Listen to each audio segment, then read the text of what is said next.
என் அன்பு குழந்தையே, உனக்கான நல்ல விஷயங்களை செய்து கொடுப்பதற்காகத்தான் உன் தாயானவள் இன்று உன்னை தேடி வந்திருக்கின்றேன். என் தங்க குழந்தையே, நீ மனதில் எவ்வளவு நல்ல எண்ணங்களை வைத்துள்ளாயோ அதுவே உனக்கு நல்லதாக நடக்கும் என்பதை மட்டும் நீ மறந்துவிடாதே. யார் இந்த வாக்கினை முழுவதுமாக கேட்கின்றார்களோ அவர்கள் வாழ்க்கை மாறப்போகின்றது. இந்த நிமிடத்திலிருந்து அவர்களுடைய கஷ்டம் விலகப் போகின்றது. அவர்களுடைய கர்ம வினைகளும் விலகப் போகின்றது.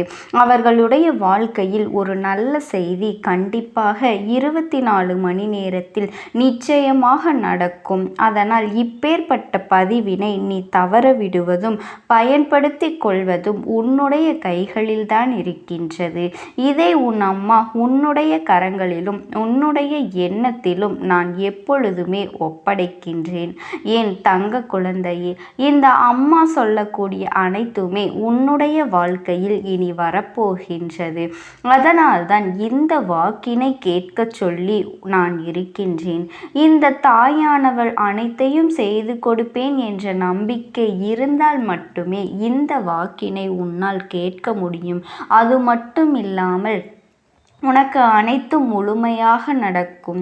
என் மேல் நம்பிக்கை இல்லாமல் அவநம்பிக்கை உண்டு என்றால் இந்த பதிவினை கேட்டால் மட்டும் உன் வாழ்க்கை மாறிவிடுமா என்று அலட்சியமாக நினைப்பார்கள். அவர்கள் எண்ணம் போலவே வாழ்க்கையும் அமையும். அவர்கள் எண்ணம் போலவே எல்லாம் நடக்கும். ஆனால் ஒரு சில தங்க பிள்ளைகள் என் மீது உண்மையான அன்பு கொண்டிருக்கின்றார்கள். என் மீது உண்மையான பாசத்தை பொழிகின்றார்கள். அவர்களுக்குத்தான் இந்த அம்மாவின் வாக்கு என்பதை தெரியப்படுத்துகின்றேன். அதனால் என்னுடைய வாழ்க்கையினை கேட்க நீ தயாராக இருக்கக்கூடிய தங்க பிள்ளை, ஓம் சக்தி தாயே போற்றி என்று எனக்காக ஒரு முறை உன் மனதார நினைத்துக்கொள். என் தங்க பிள்ளையே, அத்தனை தங்க பிள்ளைகளுக்கும் இன்று இரவு அவர்கள் எனக்காக ஏற்றக்கூடிய தீபத்தில் காட்சி கொடுப்பேன். இது என்னுடைய சத்திய வாக்கு. என்னுடைய தங்க பிள்ளைகளில் சிலர் அதிகமாக அழுகின்றார்கள். காரணம் என்னவென்றால் ஒரு சில நபரால் என் பிள்ளைகள் ஏமாற்றம் அடைந்திருக்கின்றார்கள். இந்த ஏமாற்றத்தை தாங்கிக் கொள்ள முடியாமல் என் வாழ்க்கை மட்டும் ஏன் இப்படிப்பட்ட சோதனைகள் எல்லாம் நடந்து கொண்டிருக்கின்றது, இவர்களை எல்லாம் நம்பி ஏன் இவ்வளவு நாட்கள் ஏமாந்து விட்டேனே. ஆரம்ப காலகட்டத்தில் என்னுடைய வாழ்க்கை என்ற பொறுப்பை அவர்களிடத்திலேதான் ஒப்படைத்தேன். ஆனால் அவரும் என்னுடைய வாழ்க்கையை பொறுப்பாக பார்த்து கொள்வேன் என்று அவ்வளவு அன்பான வார்த்தைகளை பேசினார். இப்பொழுது ஒரு சில நபரால் என்னுடைய உறவானது என்னிடத்திலேயே இல்லை. என் தங்க பிள்ளையின் ஏமாற்றத்தை தாங்கிக் கொள்ள முடியாமலும் உறவு பிரிதலை தாங்கிக் கொள்ள முடியாமலும் ஒவ்வொரு நாட்களும் என் தங்கமே நீ மனதிற்குள் குமரி அழுது கொண்டிருக்கின்றாய் அல்லவா? என் அன்பு பிள்ளையே, இதற்காக இந்த அம்மா ஒரு முடிவினை நான் எடுத்து விட்டேன். நீ முழுமையாக ஒரு உறவை நேசித்து விட்டாய். அவர்கள்தான் வேண்டும் என்று இப்பொழுது நீ அழுது கொண்டிருக்கின்றாய். அதனால் அம்மா உனக்காக ஒரு முடிவினை நான் எடுத்து விட்டேன். என் தங்க குழந்தையே, நீ கேட்ட வாழ்க்கையினை உனக்கு கொடுக்கலாம் என்று முடிவு செய்திருக்கின்றேன். ஆனால் என் தங்க பிள்ளை, இதற்காக ஒரு சிறு காரியத்தை எனக்காக செய்ய வேண்டியிருக்கின்றது. அது என்ன தெரியுமா? அம்மா சொல்வதை நீ கவனமாக கேட்க வேண்டும். முதலில் நீ தைரியமாகவும் இருக்க வேண்டும். அழக்கூடாது. மனதளவில் நீ உடைந்து நொறுங்கி போய் இருக்கின்றாய். ஒவ்வொரு தருணமும் அம்மா என் வாழ்க்கை மாறாது போலவே, அப்பனே என் வாழ்க்கையில் நல்லதே நடக்காதா என்று என் வாழ்க்கையை மரண வழியோடு தான் நான் தனிமையில் நான் அனுபவித்து கொண்டிருக்கின்றேன் என்று வேதனைப்பட்டு கொண்டிருக்கின்றாய் அல்லவா? என் தங்க குழந்தையே, எனக்கு எப்பொழுதுமே துன்பங்கள் மட்டுமே வந்து கொண்டிருக்கின்றது என்று வேதனைப்பட்டு கொண்டிருக்கின்றாய் அல்லவா? என் அன்பு பிள்ளையே, அப்படி உன்னுடைய நாவினால் நீ ஒருபொழுதும் இனி சொல்லக்கூடாது. நீ என்ன சொல்கின்றாய் அதுதான் உன்னுடைய வாழ்க்கையிலும் நடக்கும். என் தங்கமே, இனி ஒரு பொழுதும் எதிர்மறையாக நீ நினைக்கவும் கூடாது. எதிர்மறையான வார்த்தைகளையும் உனக்குள்ளே பேசிக்கொள்ளவும் கூடாது. என் தங்க குழந்தையே, நீ எதற்காகவும் கவலை கொள்ளவும் கூடாது. உன் அம்மா நான் இருக்கின்றேன் அல்லவா? எல்லாவற்றையும் நிறுத்தி கொண்டு இன்றிலிருந்து நீ ஒரு முடிவை உறுதியாக எடுத்துக்கொள்ள வேண்டும். இந்த அம்மா உனக்கு இத்தனை சத்தியவாக்காக சொல்கின்றேன்.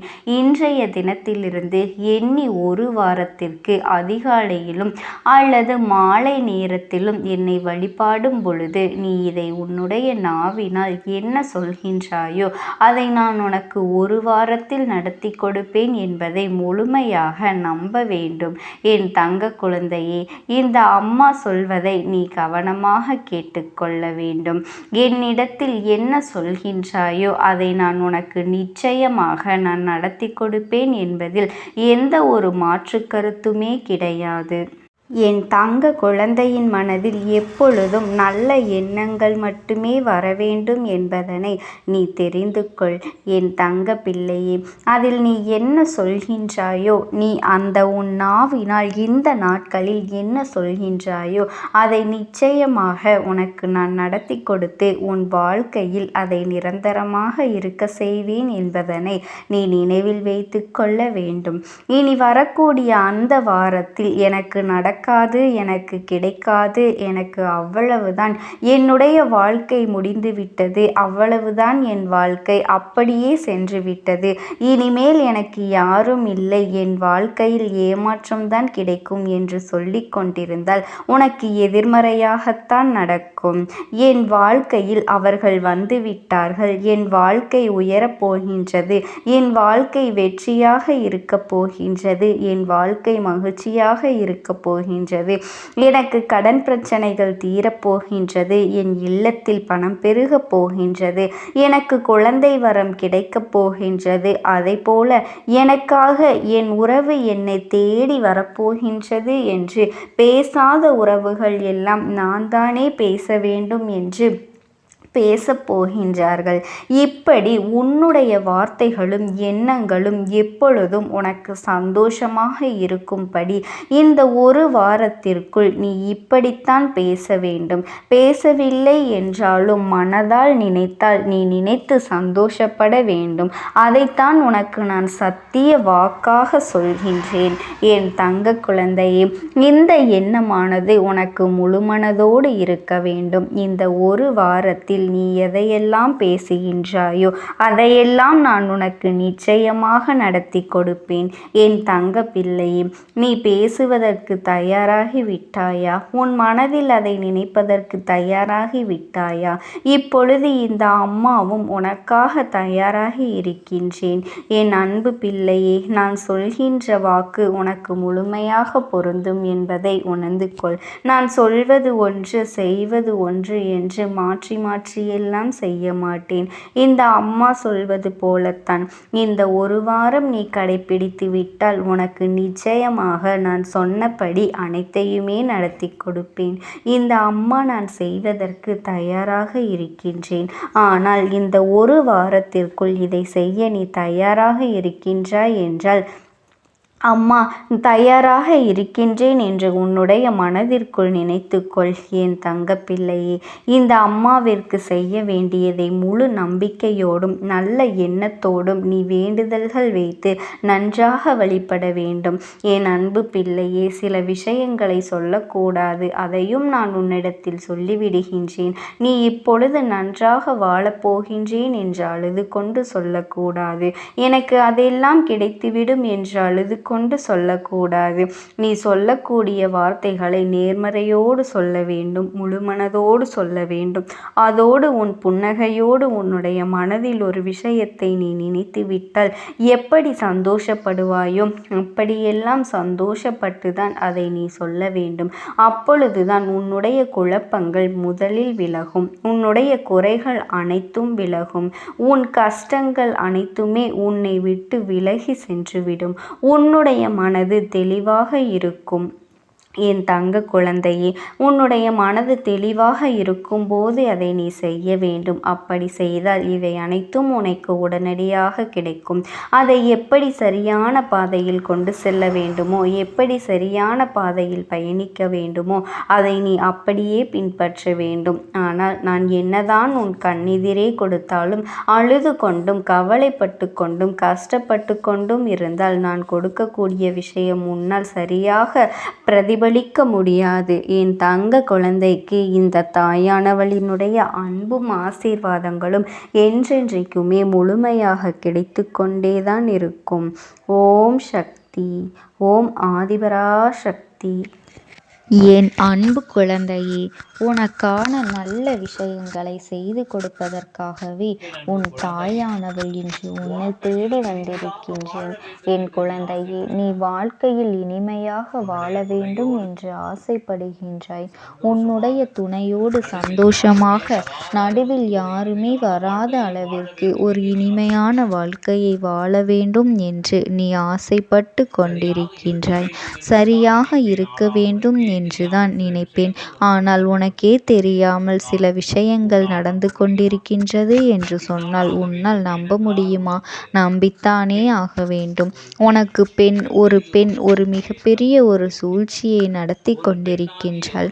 ஒரு பெண்ணாகிய ஒரு கொடிய எண்ணம் கொண்ட அவள் உன்னுடைய வாழ்க்கையை பார்த்து மிகவும் ஆசைப்படுகின்றேன். நீ எப்பொழுதுமே சந்தோஷமாக இருக்கின்றாய். உன் வாழ்க்கையில் எவ்வளவுதான் உனக்கும் உன் துணைக்கும் பிரச்சனைகள் இருந்தாலும் வாக்குவாதங்கள் இருந்தாலும் எந்த ஒரு விஷயம் இருந்தாலும் வெளியில் காட்டிக்கொள்ளாமல் எப்பொழுதுமே உன்னுடைய துணையை உயர்த்தித்தான் பேசுவார். எந்த ஒரு இடத்திலும் உன்னுடைய துணையை தாழ்த்தி பேசுவதே கிடையாது.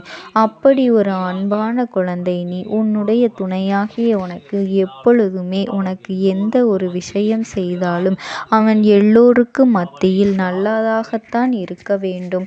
அவனை யாரும் எந்த ஒரு விஷயத்திலும் தரக்குறைவாக பேசிவிடக் கூடாது, எந்த ஒரு மதிப்பும் இல்லாமல் பேசக்கூடாது என்று நினைக்கும் ஒரு அழகான பெண்.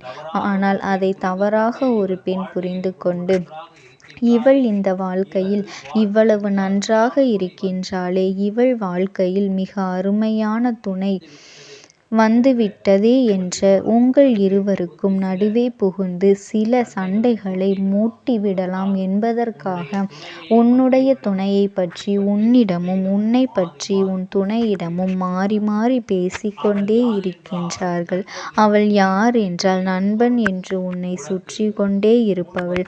உனக்கு முன்வந்து நின்று, அதாவது உனக்கு ஏதாவது ஒன்று என்றால் உனக்கு முன்வந்து நின்று அவள்தான் சரி செய்து தருவாள். உன்னை போல ஒரு நண்பன் ஒரு தோழி கிடைத்ததற்கு நான் தான் கொடுத்து வைத்திருக்க வேண்டும். அவ்வளவு பெரிய நல்ல நண்பன் நல்ல தோழி நீ. உன்னுடைய கணவன் எனக்கு நண்பன், நீ வந்து எனக்கு ஒரு நல்ல தோழி என்று சொல்லிக்கொண்டு உங்கள் இருவரையும் பிரித்து வைத்து கொண்டு இருக்கின்றார்கள். பிரித்துவிட்டு நடுவில் புகுந்து விடலாம் என்று நினைத்து கொண்டு, அதாவது ஒரு பெண் உன் நண்பன் உன்னுடைய வாழ்க்கை உன் தோழி கெடுத்து கொண்டு இருக்கின்றாள். அதனால்தான் சில சமயம் உங்கள் இருவருக்கும் கருத்து வேறுபாடு வருகின்றது. நீ இதை சொல்வது உன்னுடைய கணவன் வேறு ஒரு விஷயத்தை சொல்வது உண்டு. துணை வேறு ஒரு விஷயத்தை சொன்னால் நீ வேறு ஒரு விஷயத்தை சொல்லும்போது உங்கள் இருவருக்கும் நடுவே ஒரு மிகப்பெரிய ஒரு பாலம் வந்து உருவாகின்றது. அதற்கு நடுவே வந்து விடுகின்றாள். அவள் உனக்கு சாதகமாக இங்கு பேசிவிட்டு உன்னை பற்றி அங்கு பேசிக்கொண்டு இப்படி நட்பே உன்னுடைய வாழ்க்கையை கெடுத்து கொண்டு இருக்கின்றாள். இன்னொரு விஷயத்தை நன்றாக தெரிந்து கொள். எப்பொழுதும் உங்களுக்கு ஒரு பிரச்சனை வருகின்றது என்றால் நடுவில் யாரையும் விடாதீர்கள் என்பது என்னுடைய கருத்து. ஏன் நண்பனாக இருக்கலாம், அம்மாவாக இருக்கலாம், அப்பாவாக இருக்கலாம், ஒரு நல்ல பிள்ளையாக கூட இருக்கலாம். யாரையுமே எந்த உறவாக இருந்தாலும் சரி, உனக்கு எப்பொழுதும் உயிரை கொடுக்கும் உறவாக இருந்தாலும் சரிதான், உங்கள் இருவருக்கும் ஏதோ ஒரு ஒரு பிரச்சனை வருகின்றது என்றால் யாரையும் அனுமதிக்காதீர்கள். உங்களுக்கு என்ன பேச வேண்டுமோ அதை பேசு. இங்கு என்ன பேச வேண்டுமோ அதை உன் துணை நேரடியாக உன்னிடம் வந்து பேசட்டும். நீ என்ன பேசுவது? நேரடியாக வந்து துணையிடம் பேசு. மற்றபடி நடுவே ஒரு பாலத்தை உருவாக்கி அதன் மூலமாக மற்றவரை எப்பொழுதுமே பேச வைக்காதீர்கள்.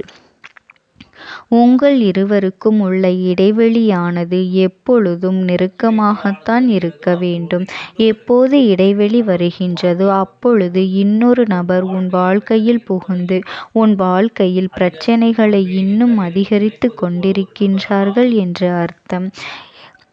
இதை தவிர நீ நினைப்பது போல ஒரு நபர், அதாவது ஒரு அம்மாவாக அப்பாவாக யாராக வேண்டுமானாலும் இருக்கலாம். யாரையும் குறை சொல்லவில்லை. யாராக வேண்டுமானாலும் இருக்கலாம். யாரையும் உன்